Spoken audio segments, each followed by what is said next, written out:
Welkom aan boord allemaal weer van de Asmara. We liggen afgemeerd in Sjotorp. Dat is het eind van het Götakanaal. En daar moet je tevens uitchecken. En dan gaan we het Lake Vänern op.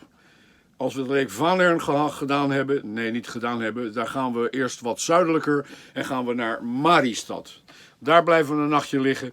En van Mariestad beginnen we met het goed weer aan de oversteek naar Vänerborg.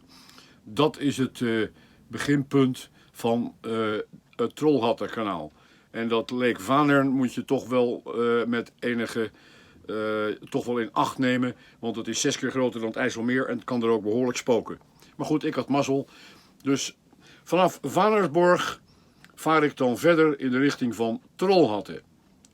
Daar liggen nog 4 sluizen met een verval van 32 meter. Het Lake Vänern was 44 meter boven zeeniveau. En na Trollhätte zijn we dus alweer 32 meter naar beneden gegaan. 9 meter per sluis naar beneden. Je voelt je zo immens klein als je in zo'n sluis ligt en je kijkt langs die wand omhoog. Maar goed, het is allemaal goed gegaan. En uit Trollhätte vandaan vervolg ik alleen nog de Göta Alf. Dat is de rivier in de richting van Göteborg. Göteborg wilde ik overnachten, maar ik heb 2 havens geprobeerd en die waren allemaal vol. Ja, enkel no-zin plekje, maar dat gaan we niet doen. Dus ik heb doorgevaren de uitgang en ik heb buiten Göteborg op de Noordzee heb ik gewoon mijn anker uitgegooid. Nou, dat is waar deze film allemaal over gaat. De volgende film gaat over het verdere verloop in de richting van Nederland. Veel kijkplezier.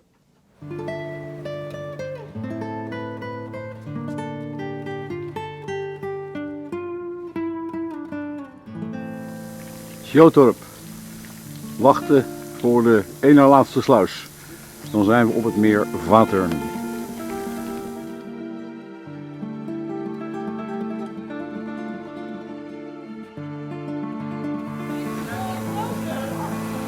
Nog 1 sluis te gaan.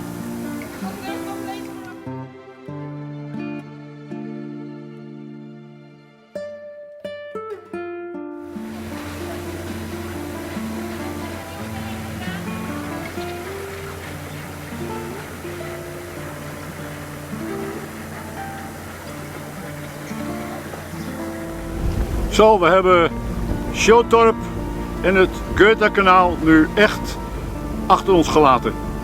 Ik ben uitgecheckt en we zijn nu op weg naar Mariestad. Op het Lake Vänern, 44 meter boven zeeniveau.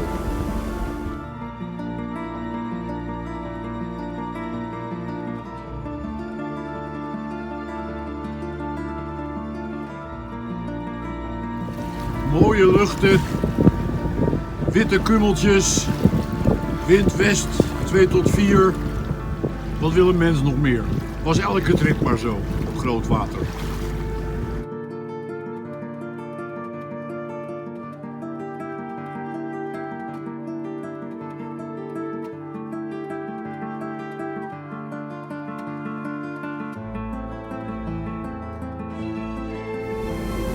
De nadering van Mariestad.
Nou, en ook Karlstad hebben we weer, correctie, Mariestad hebben we weer achter ons gelaten. Mooie dag, waarschijnlijk de laatste, daarna weer 4 dagen regen. En we gaan weer naar buiten. We gaan nu door weer een kleine archipel heen op dit grote Lake Vänern. Ik kom er nu wel een beetje achter hoe groot dat meer eigenlijk is. We steken nu eigenlijk dwars het meer over en bij de archipel waar ik wil gaan ankeren zijn we pas om 1500. En dan moet ik nog een heel stuk door naar Vanenborg, maar dat doen we morgen.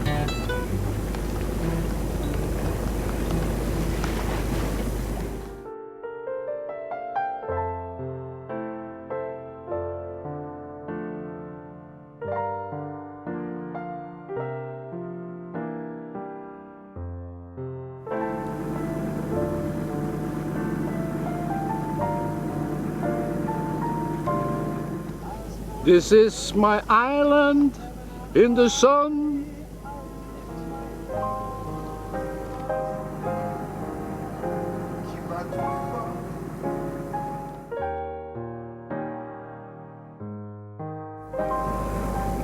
Zo, we varen nu de archipel binnen en moeten weer heel goed tussen de betonningen blijven. En dan gaan we een ankerplekje zoeken.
Het is 6 uur en mijn buren die stappen weer op voor hun ankerplaats.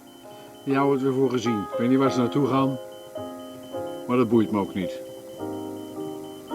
Zo, het is weer zondagmorgen. Wat een schitterend gebied hier weer.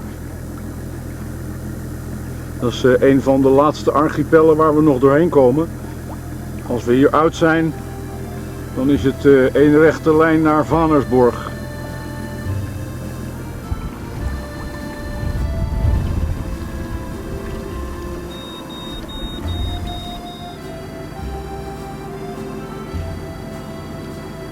Even een korte update tussendoor. Dat een boot niet altijd zonder problemen vaart mogen duidelijk zijn. Vanmorgen, zondagmorgen 30 juli, ben ik om 10 uur vertrokken in deze archipel met de bedoeling om in ieder geval een heel eind te komen naar Vanersborg. En ik was nog in de archipel toen mijn plotter ineens begon te rebooten. Nou, dan zie je helemaal niet meer waar je vaart.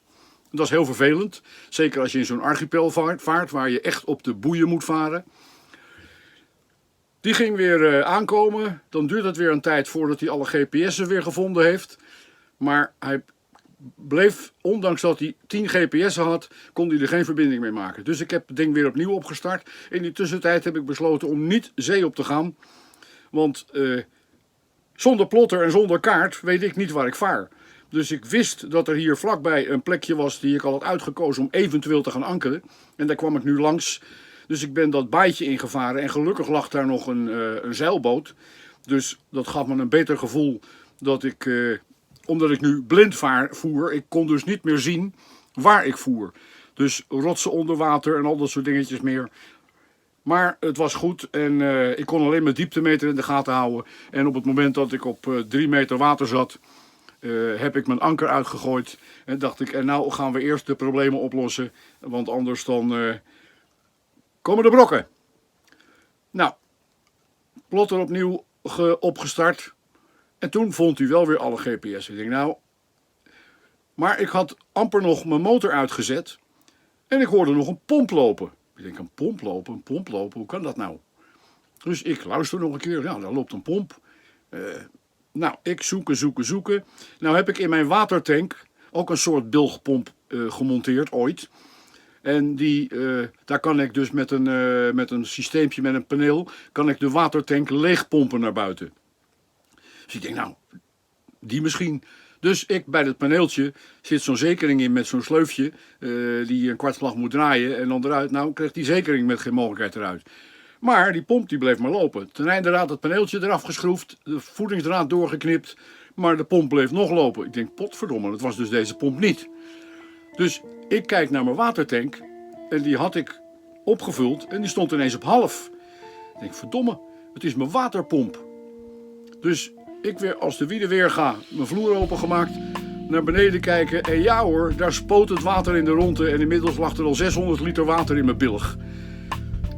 Nou, toen heb ik als de wiede weer ga mijn waterpomp uitgezet.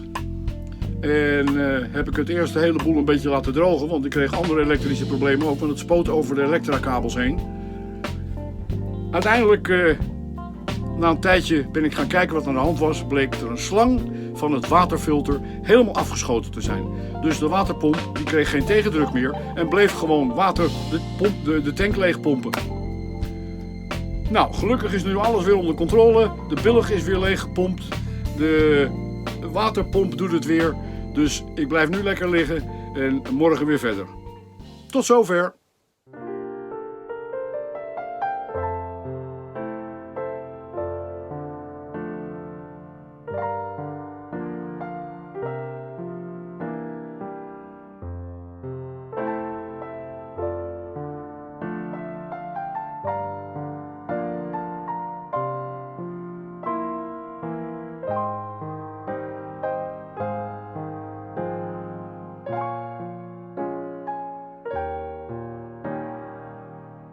Het is maandagmorgen, het is bijna 8 uur en we varen de laatste archipel uit en steken het laatste grote stuk over het Wannermeer in de richting van Wannerborg.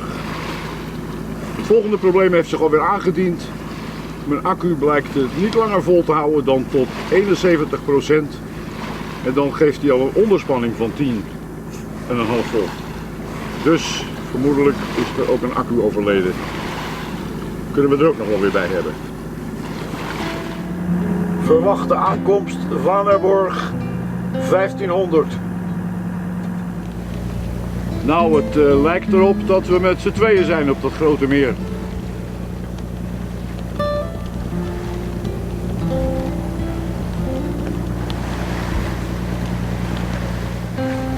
Zo, ik heb maar de Genua erbij gezet voor wat rustiger vaargedrag door de golven die er toch staan. En dat scheelt niets in aankomsttijd. Dat zal nog steeds tegen 3 uur zijn dat we aankomen. Maar scherper aan de wind kan ik niet varen. Had ik wel liever gewild, maar ja, je hebt niet alles voor het zeggen.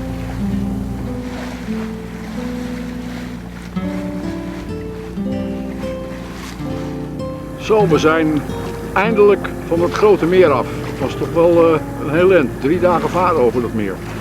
En hier naderen we Wannerborg. Daar meren we af in de gasthaven en morgen gaan we naar Trollhättan, het eerste sluizencomplex.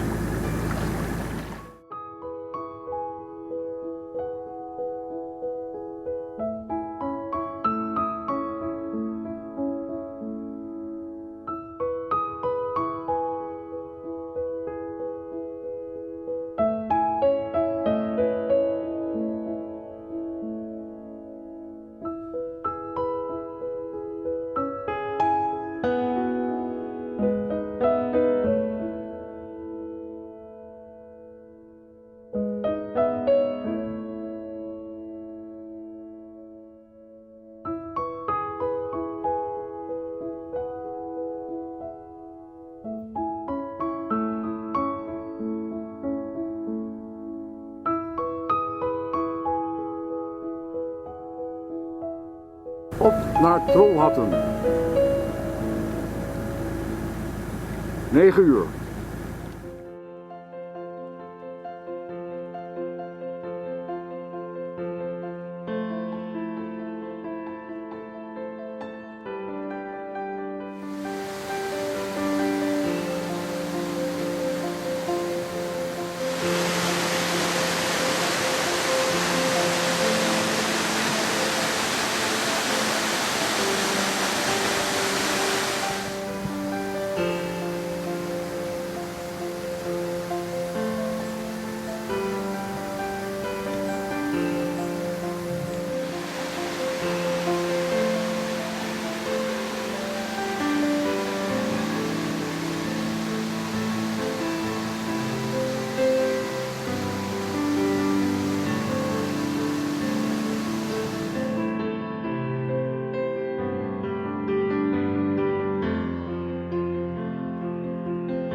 De viertrapsluis bij Trolhatten.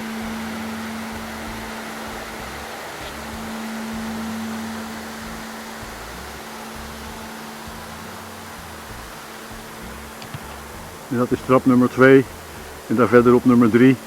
En die zijn in het totaal 32 meter naar beneden.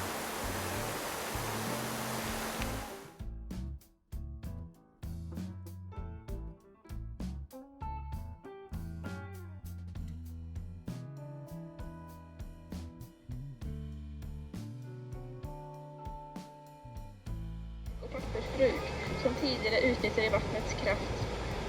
Idag driver vattnet 4 kraftverk i Göta älv och 2 av dem, Hojum och Olidan, har vi här i Trollhättan. Hojum, vars intagsbyggnad ser strax intill, byggdes under andra världskriget och säkerhetsaspekter gjorde att maskinhallen placerades i berget rakt under det.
Zo, we hebben zojuist, het is nu 11 uur, de 4 sluistrappen bij Trolhatte achtergelaten. Dat was elke sluis 9 meter verval. En dat was toch wel een pittig stukje. Maar ik had een nieuwe methode ontwikkeld voor mezelf, maar die leg ik nog wel eens uit in een blog. Laatste sluis. Lille Edet. Nadering Göteborg. Nu nog 2 spoorbruggen. Ik hoop dat ze me welgezind zijn.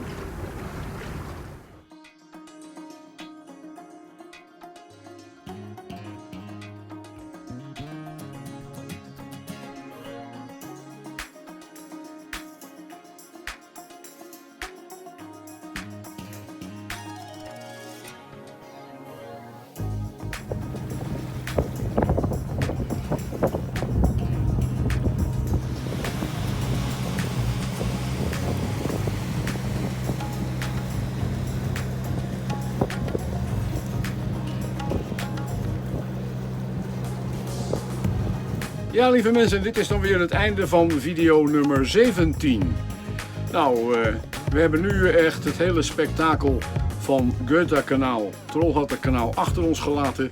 We liggen weer op zeeniveau en we gaan met de volgende video kijken welke route we gaan volgen terug naar Nederland via Denemarken en Duitsland. Ik hoop dat jullie genoten hebben van deze video. Vergeet niet om nog steeds te abonneren. Dan kan je altijd nog alle vorige video's ook allemaal zien. Ze zijn synchroon in volgorde neergezet. Dus tot een volgende gelegenheid.